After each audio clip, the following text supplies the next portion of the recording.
आज हम इस वीडियो में सीखेंगे कि बाहर का विलोम शब्द क्या होता है और इसका अर्थ क्या होता है, और साथ में हम कुछ उदाहरण वाक्यों से भी इसे और अच्छे से समझेंगे।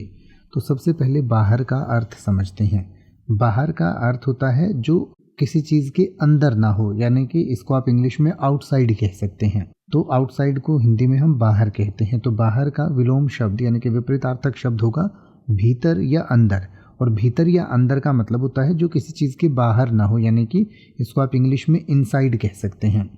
तो आइए अब हम बाहर और भीतर को कुछ उदाहरण वाक्यों से समझें। जैसे कि आप कह सकते हैं कि वह अपने घर के बाहर गली में खड़ा था। तो इसका उल्टा आप कह सकते हैं कि वह अपने घर के भीतर या घर के अंदर कमरे में सो रहा था। या फिर आप कह सकते हैं कि उसका घर बाहर से बहुत सुंदर था। या फिर आप कह सकते हैं कि उसका घर अंदर से बहुत सुंदर था। अब आप किसी भी वर्ड का मतलब हिंदी और इंग्लिश में YouTube पर सर्च कर सकते हैं। आपको मेरी वीडियो मिल जाएगी जिसमें आप बिना किसी फालतू बकवास के सीधा उस वर्ड का मतलब समझ पाएंगे। तो ऐसी ही वीडियोस को देखते रहने के लिए चैनल को सब्सक्राइब करें और बेल आइकन को प्रेस करें।